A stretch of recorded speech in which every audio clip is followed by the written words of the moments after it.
Welcome back to the Dr. USP channel, friends. I'm delighted that you are here. If you haven't subscribed to my channel already, please go ahead and subscribe to the channel. According to the IDC, an average knowledge worker spends 15 to 30% of his time every day searching for information on the web.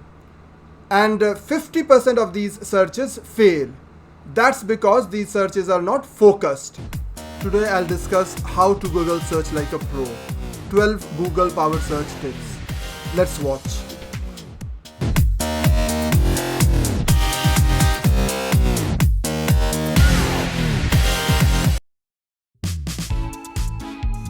Let's begin with first trying to find out how the Google search algorithms work. Google handles trillions of searches every year. Every day, 15% of the queries they process are the ones they have never seen before. Even before you search, Google organizes information about the web pages in their search index.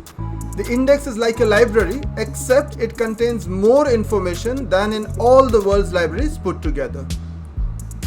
Google uses software known as web crawlers to discover publicly available web pages. Crawlers look at web pages and follow links on those pages much like you would if you were browsing content on the web.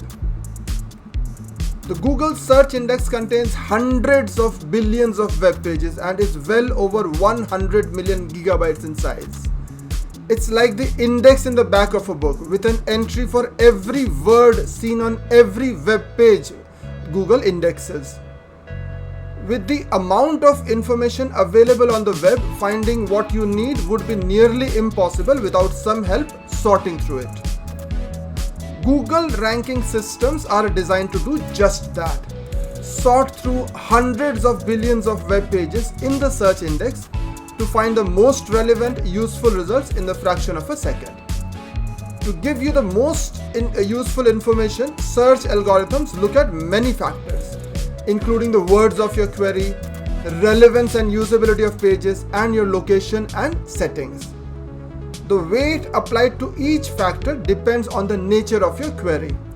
For example, the freshness of the content plays a bigger role in answering queries about current news topics than it does about dictionary definitions.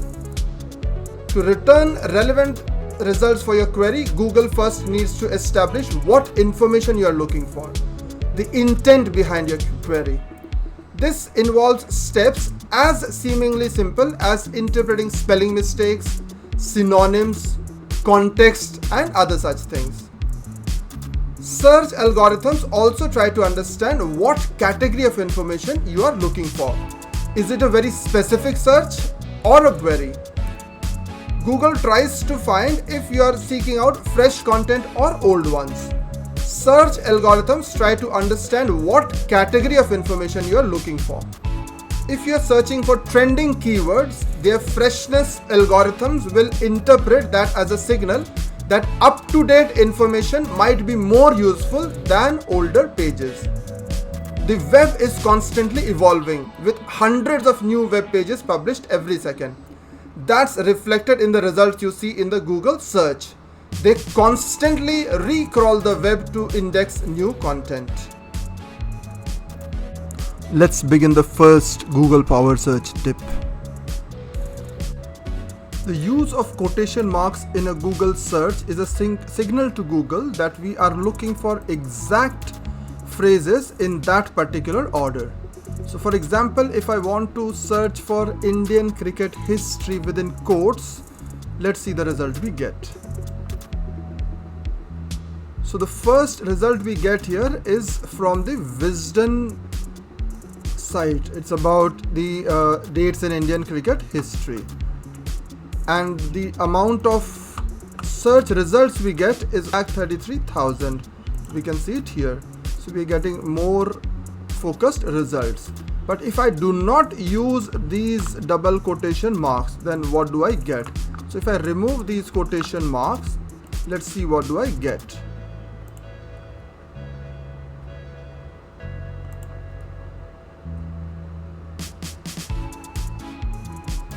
The first result I get is from the Wikipedia.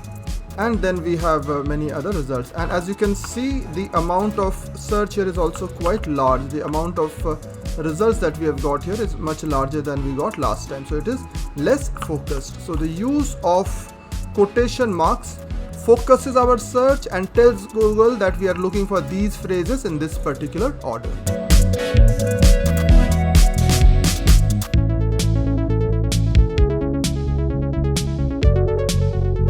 The use of the Boolean operators and or, and in capitals and or in capitals, is also a very powerful Google search tool. For example, if I search for Indian cricket history,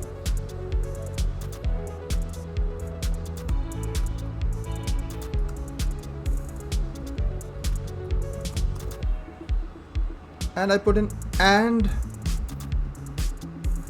Kohli,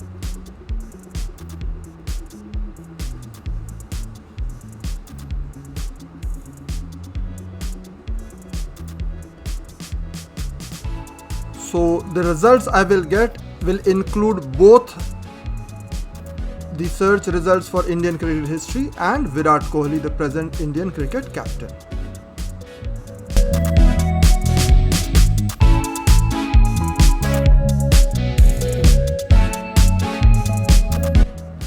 Using the file type : extension along with your Google search is extremely useful when you are looking for files of a particular kind.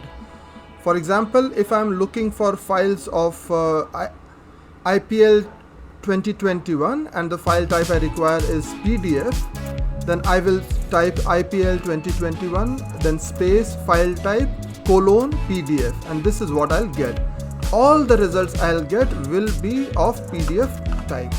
So all these, as you can see, are PDF files, and they are extremely useful when we are looking for information in a tabular form, or we are looking for MP4 documentaries or things like that.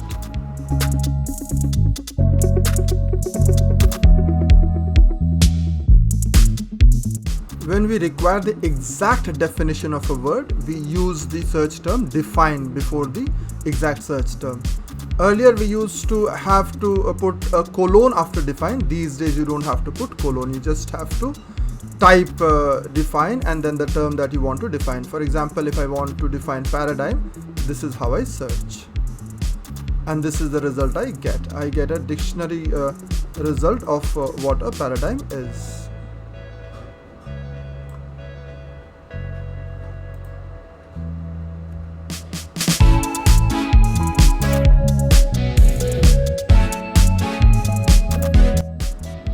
If you want all your search terms to be on the title of a web page, then you have to use the all in title : extension. So for example, if I want to find out about India defeats Pakistan, all the web pages that I want should have this particular thing in their title. Then I use this particular search term, all in title : India defeats Pakistan, and this is what I get. All the terms, all the search results I get, this starts off with these videos. They are about India defeats Pakistan by 9 wickets. It also has India defeats Pakistan in the Battle of Kargil, and so on and so forth. So this is a very, very useful search term.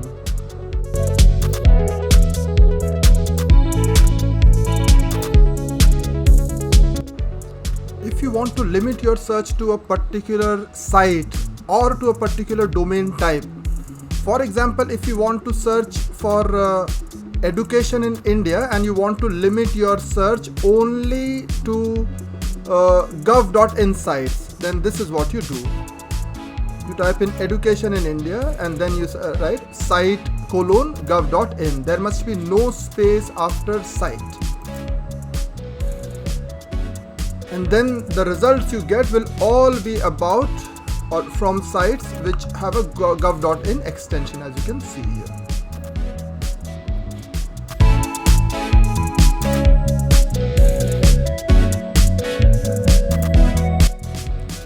If I want to search for sites which are very similar to sites I already know of, then I start off with related : without any space.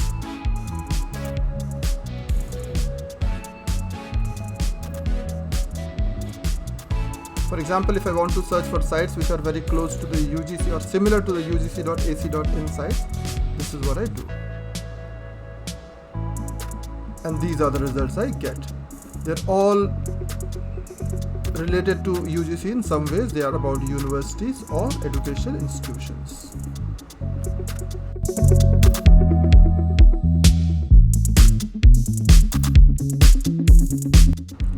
The minus term is extremely useful when I want to exclude certain categories from my search. For example, if I search for bats, you can see the first search here is about bats are mammals of the order, etc, etc. But if we want to use only about cricket, only the cricket bats, then we use bat space minus and then the animal, and then we will get only search results about the cricket bat, and that's all.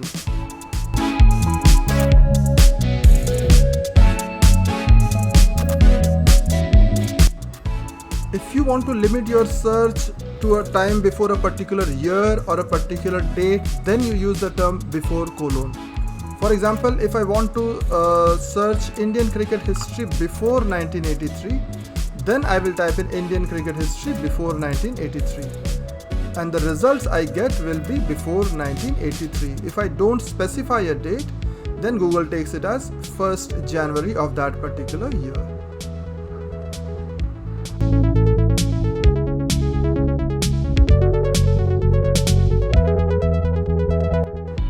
The tools are an extremely useful method to specify or to refine our searches.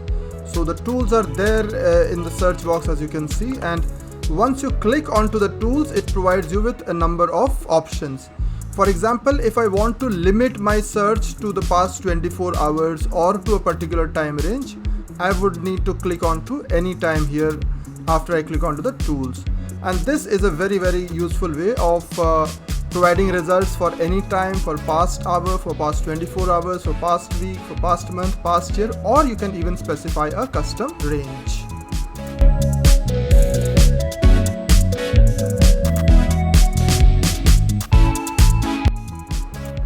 If you want to get Creative Commons images or images which you can use for your website or your YouTube videos or whatever, you use the same tools option that we saw just now. So here too we have to go for this tools option, and this will provide us with options about licensed and other kind of usage rights. So if you click onto tools, you come onto usage rights here. As you can see here, this is the usage rights option here, and beneath that usage rights option you get all Creative Commons licenses and commercial and other licenses.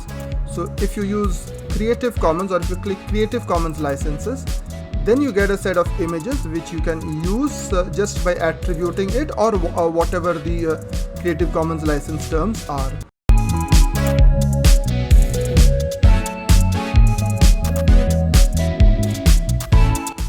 The star or the asterisk can be a very useful Google search term.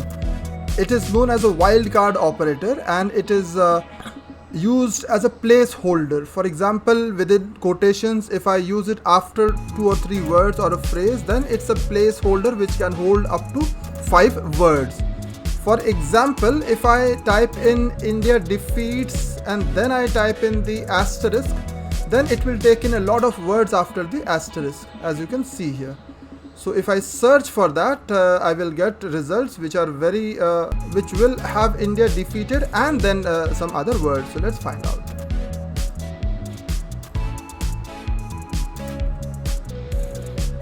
So these are the results we get. We get India defeated England, we get India defeated COVID, India defeated Sri Lanka, India defeated Pakistan, and all these kind of things. Thanks for staying along, friends. I will soon be back with another video. And please do not forget to subscribe to the channel, and do send in your comments. Thank you very much.